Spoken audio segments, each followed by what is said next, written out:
We pay for free speech. We pay for it by being upset, by being hurt, by risking violence, by risking nutcases killing us. That's the price we pay for free speech. It isn't free. First of all, we all know David Lammy is an arse. He's not very bright, and if he is bright, he does a really good job of hiding it. His mastermind performance wasn't masterful. For example, Can you name a famous blue cheese? Red Leicester, yeah. Who can we speak to on a Wednesday? There's a clue there. Who do we always speak to on a Wednesday? It's Nick Buckley, MBE. Nick, good to see you. How are you? I'm good, thank you. And how are you? Better than average. To the best of my knowledge, neither of us were around when Hitler Youth was. But nor was... I don't think so. No, that was, what was 80 years ago now.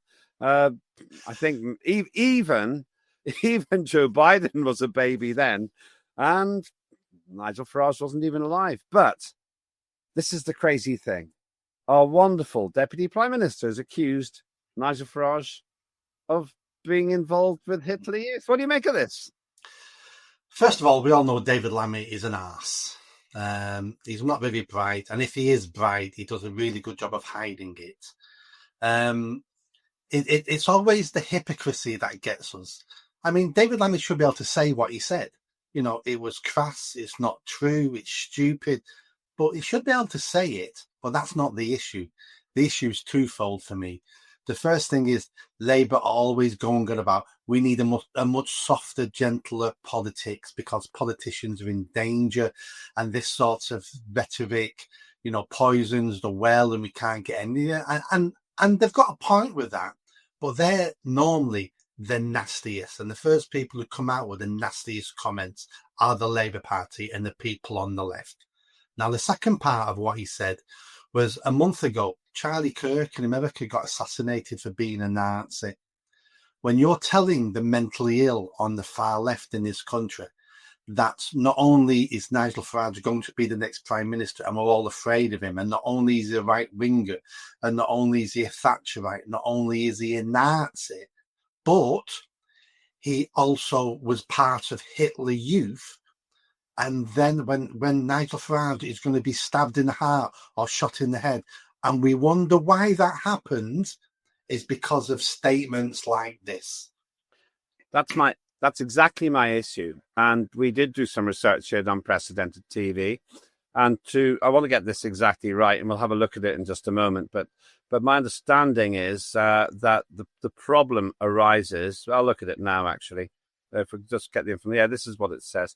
Apparently, the Public Order Act 1986, Section 4A states that you violated it if you use abusive or insulting words causing another person harassment, alarm, or distress. It seems pretty obvious that when David Lammy says he wants the public to come to their own judgments about someone who once flirted with Hitler Youth, he's doing exactly that. In fact, let's actually hear what he said. Is Nigel Farage a racist? I answered your question. I'm not going to play the man. I'm playing the ball as our leader did. I will leave it for the public to come to their own judgments about someone who once flirted with Hitler Youth when he was younger. That is... Well, there we go. That's quite unequivocal. That was from the BBC. Absolutely, totally clear. He said about Nigel Farage, I will leave it to the public to judge someone who flirted with Hitler Youth when he was younger. Now, it's a lie for a start, as far as I understand it. But that seems to be, and back to this point again, right, abusive or insulting words causing another person harassment, alarm, or distress. Mm. But those sort of things don't apply to politicians. And it definitely don't apply to left-wing politicians. It definitely does not apply to politicians in government. So David Lammy has got 4 layers of protection there. Plus he's black. 5th layer. Plus he is mentally retarded. 6th layer. Well, you can't say that. I don't think we can say he's mentally retarded. Oh, no. He's mentally retarded. No, I just don't think we can say that. I don't think he is. I don't think he's bright. I don't think he's mentally retarded. I don't think that's right. I just disagree with you. I think that he just isn't smart enough for his job. I don't mean mentally retarded as in he is technically, medically, mentally retarded. I'm meaning it purely as an insult. Okay, well, I'd rather you didn't use that insult, to be honest with you. Now, you might say I'm censoring you, but it's difficult because that phrase itself is loaded, and I don't want to cause offence for people who actually who just genuinely might think that it's unacceptable. Am I being censorious? I don't really know. I just feel bad about it myself. But let me put it this way: the way I would describe David Lammy, and I've said this before, Nick, I just don't think he's got the intelligence or the education to do a good job at the level that he's at. In fact, that's a criticism I level at a lot of modern politicians. They don't have the experience or the intelligence or the education. I certainly think that Keir Starmer isn't bright enough to do his job, but I'd say that's something slightly different. Now, as I say, I'm not jumping down your throat, but I just want to be very forensic, especially considering we are criticizing David Lammy for the lines he's using. Whatever the reasons for him doing it in terms of his personal intellectual capabilities, my feeling is that he's just basically done that thing that you said earlier, which I totally agree with, that he's basically violated a fundamental principle here, which is being fair-minded about other people and not thinking about the consequences of what he said.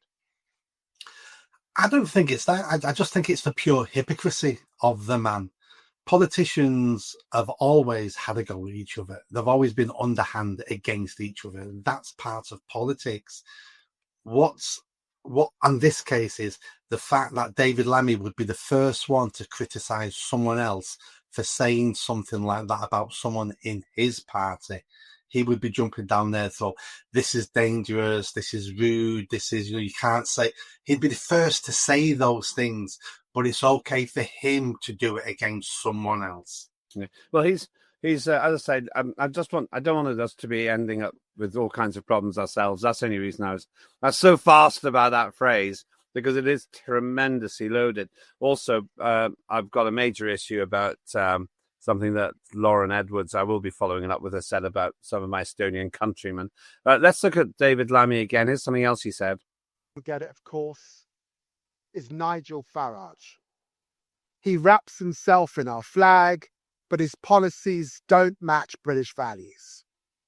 We must call his scheme to round up and deport our French, our Indian, our Caribbean neighbours who already have indefinite leave to remain what it is.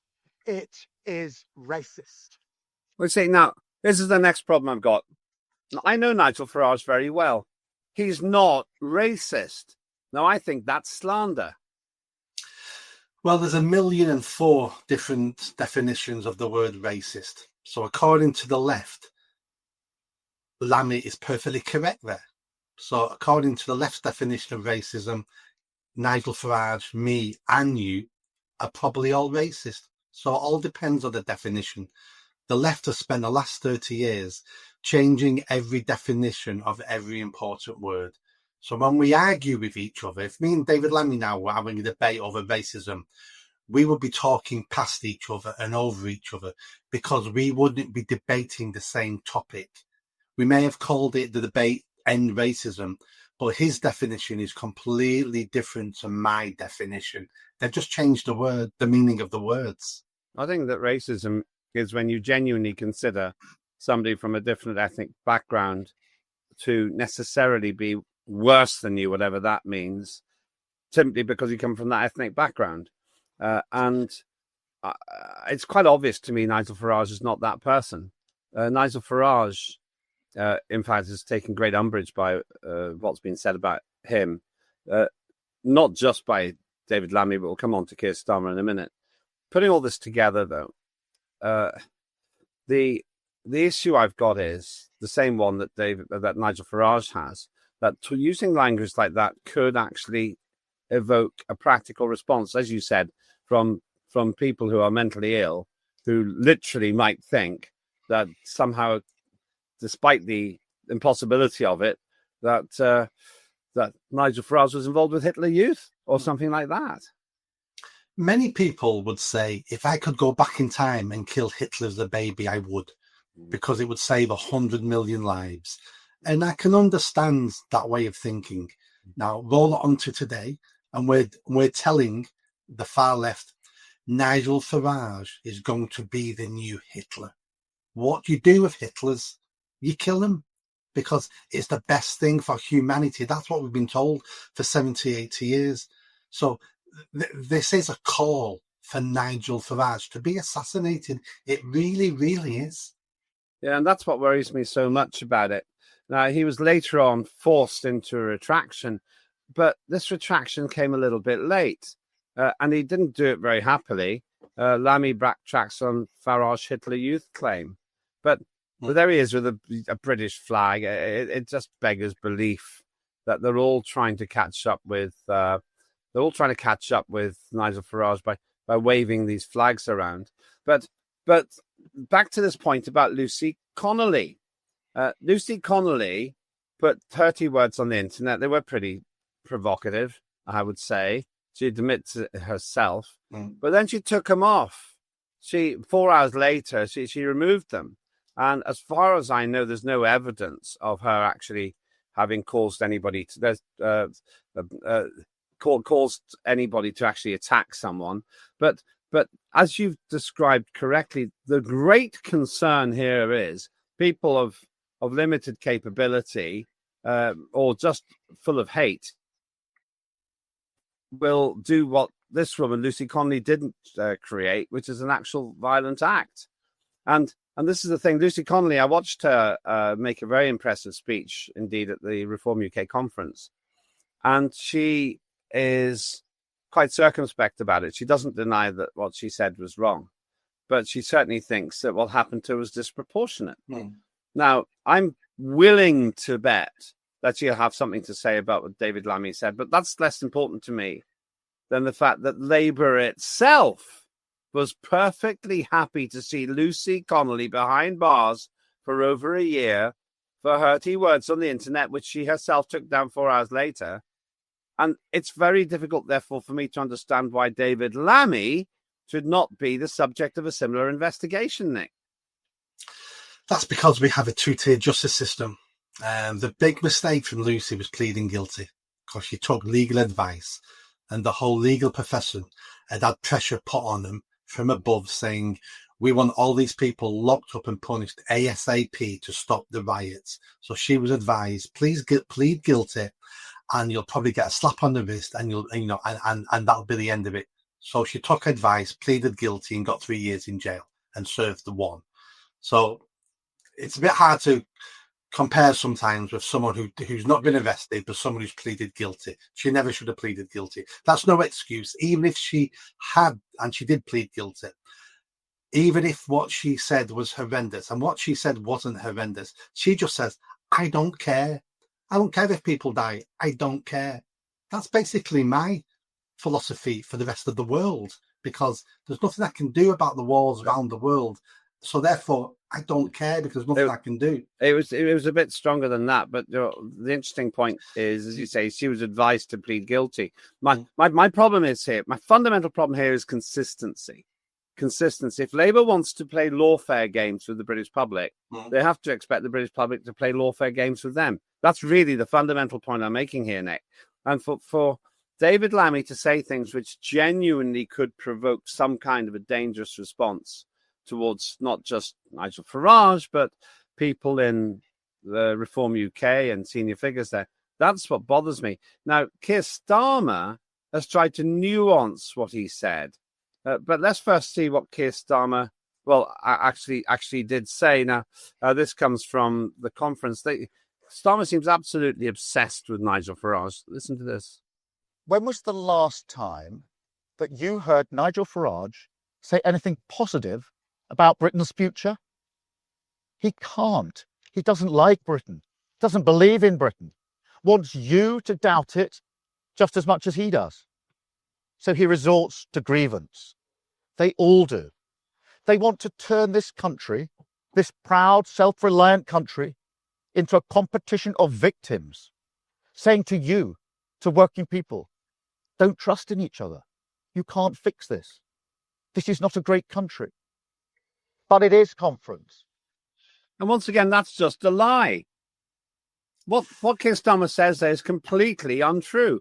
Anybody who's listened to Nigel Farage in a speech, making a speech, will know that.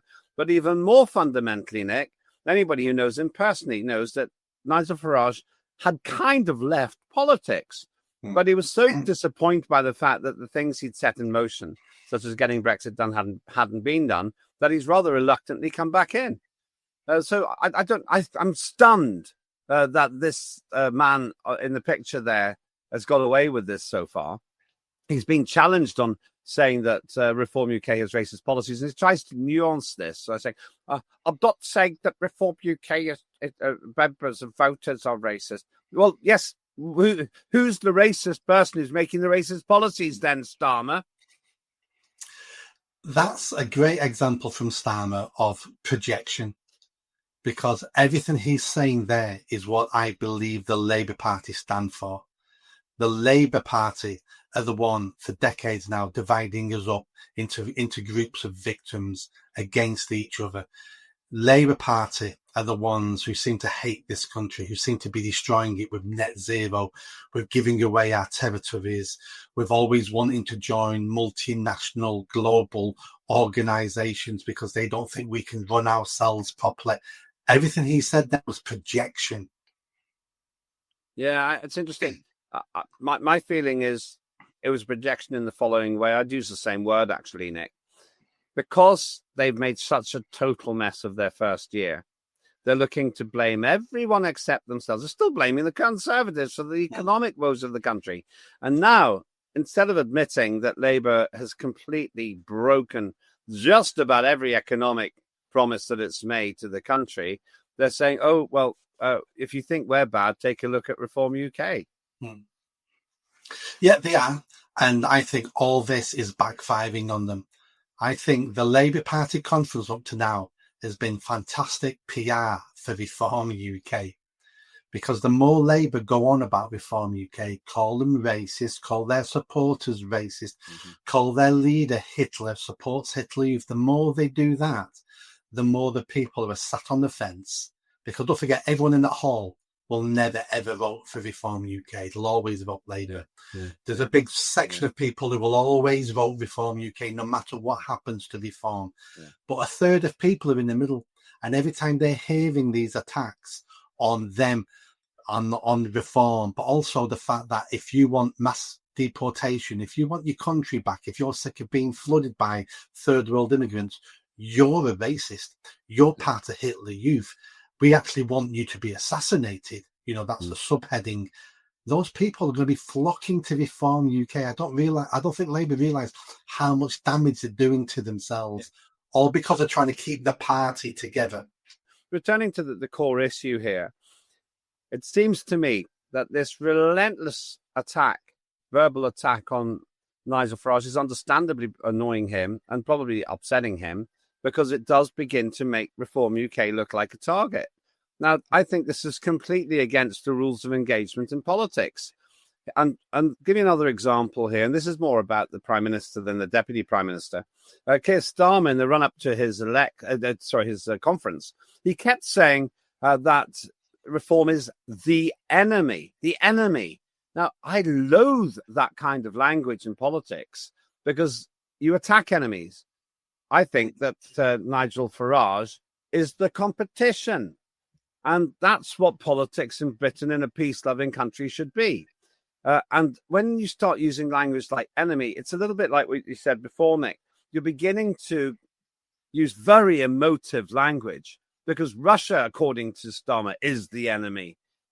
And the Germans in World War II would be the enemy. Nigel Farage is neither. And now add those two things together.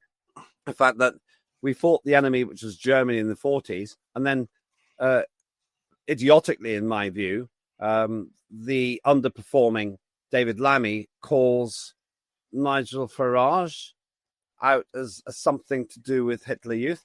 Then the pattern you're describing begins to look quite ominous, because what happened to Germany wasn't exactly nice. And that's what worries me more than anything. You don't have to be a supporter of Reform UK to be very concerned if there are practical consequences to its supporters and leaders.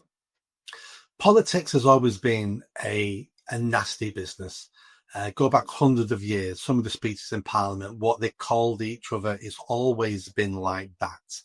And it probably should be like that. The calls for a pink and fluffy Parliament where we don't say anything that upsets the opposition, we're never going to get that.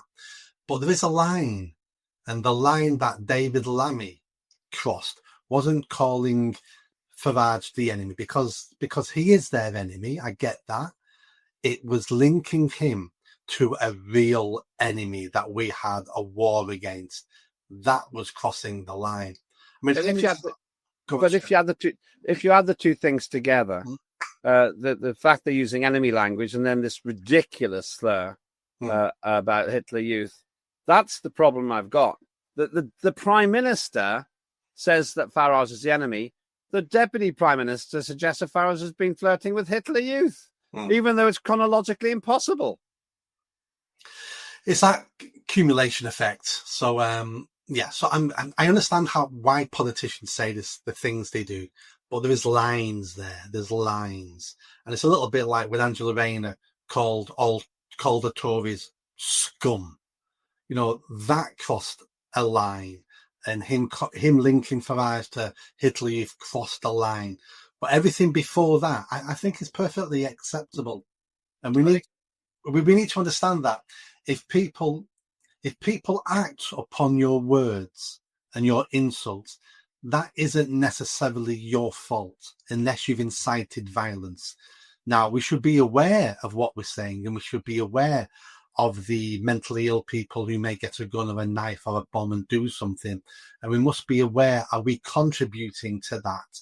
But some of these conversations are very difficult because they do stifle free speech, because I could then say to you, you can't, well, that's how we get to hate speech laws, because what you're saying could lead to a genocide down the line. So it's difficult, but connecting someone to Hitler Youth that didn't exist after 1945 is just a step too far. Yeah. Now, I jumped in very quickly earlier on with the description you're giving David Lammy. Now, I'm wondering, am I doing that because we are now living in a self-censorious environment? Now, two people have been talking quite a lot about that, interestingly enough, are Nigel Farage and, of course, Donald Trump. They're pretty good friends. And in both cases, they have been concerned about the erosion of free speech, especially Donald Trump. J.D. Vance launched quite a specific salvo against the United Kingdom not that long ago at I think a NATO summit of some sort. And interestingly enough, he came over here and spent time with David Lammy. But the two people in the picture there, certainly in the case of Donald Trump, they really do understand what free speech means. What I'm worried about is this schism which is forming. Now, Lucy Connolly is interesting. I mentioned her before. And what she would probably say is, well, David Lammy shouldn't have said it. It was stupid. But unless it actually leads to violence, he shouldn't really go to prison for it. That's what she said about Ricky Jones, the ridiculously offensive Labour councillor who talked about slitting the throats of right-wingers he didn't like. So what Lucy Connolly would say is probably of David Lammy, it's stupid, but unless it leads to violence, nothing should really happen to him. And I completely agree with her. I didn't think Ricky Jones should have been arrested. What he said was uncouth. He didn't mean it. I know he didn't mean it.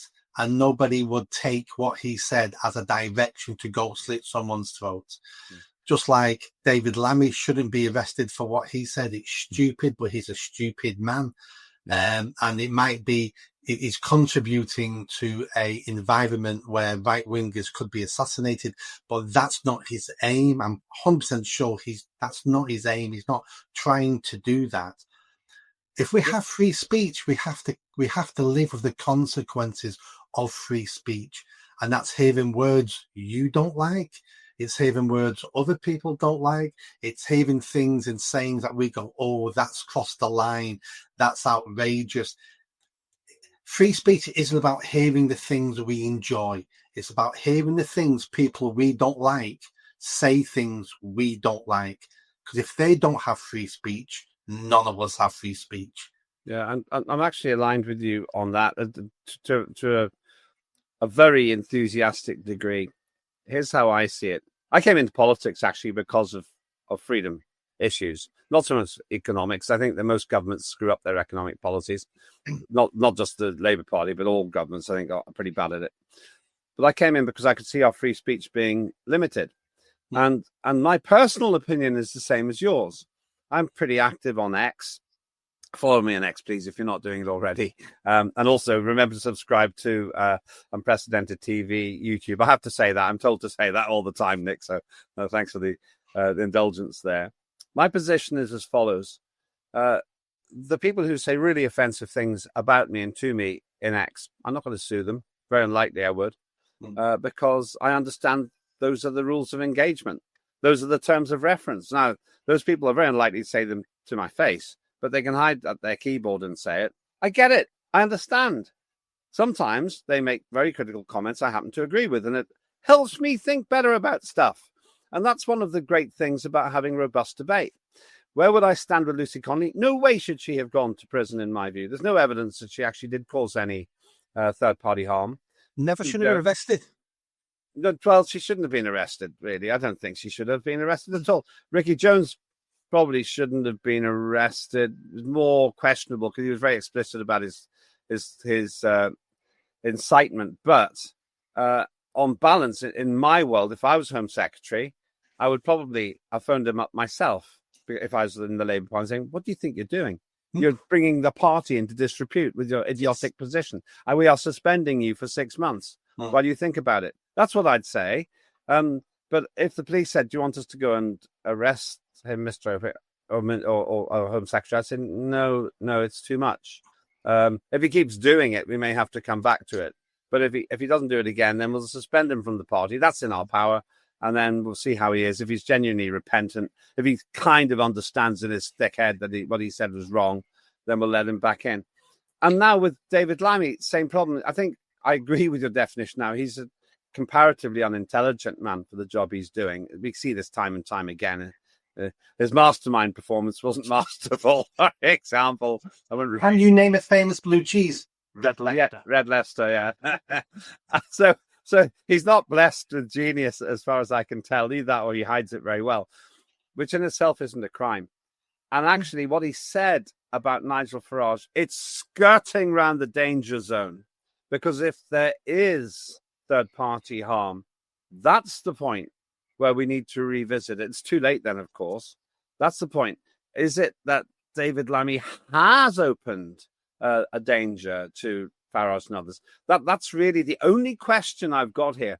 If not, if the public's smart enough to realise that Lammy isn't smart, then, okay, he exercises free speech in a completely self-harming way because he just looks even more idiotic than he did before he said it. And this is the problem. So let me ask you this question, Nick. Where do you draw the line? Because if somebody in the Reform is attacked and they say, well, it's because of what David Lammy said about Hitler Youth, what happens then? Even at that point, David Lammy is not to be held responsible for that. David Lammy cannot be held responsible for what a third party does listening to what he says, unless David Lammy is specifically saying, go get a gun, go on a big high tower, and when Farage comes round the corner to get on the stage, shooting him in the head. That's the only time we should be prosecuted for what we've said in that sort of scenario. David Lammy is not responsible for what people do when they listen to what he has to say. Now, David Lammy, as a politician and as a decent human being, he has a responsibility to himself to ensure what he says helps to deliver a nicer, better, safer society. Now, but he has that responsibility only to himself, not to any nutcase who can take his words and then do something evil. You know, you've got something in common with the late Reverend Ian Paisley. He would have taken the same position. He said that he was not responsible if other people acted irresponsibly on the basis of his words. And I found that really interesting. I was honored to know him, actually. And for another time, we'll talk about him. But let's get to the heart of it. What you're saying, therefore, is that David Lammy has exposed himself as an unintelligent man. Let's use that word so I don't go crazy and don't get screaming in my ears from the gallery. But he's an unintelligent man. And what he's really done is just further damage his own credibility, backtracking on the Farage Hitler Youth claim. And it's more than just being unintelligent. He's also not a very nice person. Yeah, I don't know him well enough to comment, but if you add it all together. If you are comparing your political opponents from Parliament and you're comparing them to what we would universally agree were the most evil people ever to exist on earth, the Nazis, that's universally accepted. They're the go-to for the most evil people in the world. If you're comparing your opponents to them, then you're not a very nice person, are you? Well, this may seem pedantic. I would say he doesn't do very nice things. Somebody once said to me, just because you've got a past doesn't mean you can't have a future. In fact, that was David Trimble who said that of his opponents and people actually who had been committing terrorist acts. Where we go from here is maybe to recognize one last thing, that Keir Starmer is leading a rather miserable cabinet. He says that completely wrongly that Nigel Farage doesn't like Britain. It's ridiculous. No one can seriously think that. It's a ridiculous thing to say. And then secondly, you've got his deputy prime minister making unsubstantiated, ridiculous claims, which are chronologically impossible, just in order to play the man, not the ball. And let's remember, it was Lammy himself had said about a minute earlier, they play the ball, not the man. So whatever else we see here, the greatest own goal, the ball that's been played here is Lammy and Starmer kicking the ball into their own goal. They are, but we also need to, you've been to many political conferences. We need to understand political conferences are playing to the audience, to the gallery.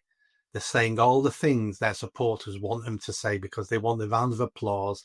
People like Lammy are basically, I mean, this doesn't bear thinking about, but he's probably trying to position himself for the fall of Starmer. Could I be the first black Caribbean prime minister? He'll have those dreams. Of course he will. So a lot of this is playing to the gallery, and it works. It works. Well, you say that, but I just think, he's made so many mistakes that even in the Labour Party, they can't think of him as an asset. He's not a great speaker. He's angry. He tries to feign anger, in my view. And I was just waiting for him to screw up at the conference, and he didn't disappoint. Next up, we'll be talking about the Conservative conference. That should be interesting. Yeah. Can I give you my last point on free speech? Yeah, of course. Go ahead. My last point is this. Free speech isn't free. We pay for free speech. We pay for it by being upset, by being hurt, by risking violence, by risking nutcases killing us. That's the price we pay for free speech. It isn't free. That's interesting. And I think you have to be quite brave to believe in the free speech of those who don't like you. At the end of the day, the whole point of Unprecedented is to be able to have these kinds of conversations and hopefully to analyze. I would love to have David Lammy on the program. Maybe we'll ask him and give him the chance to reply. At the end of the day, it'd be interesting to see what he has to say. He'll be treated with respect, not ridicule, if he comes on. But also, he will be handled robustly. We'll ask the questions that I think need to be asked. Nick, thanks very much indeed. Always interesting to speak with you.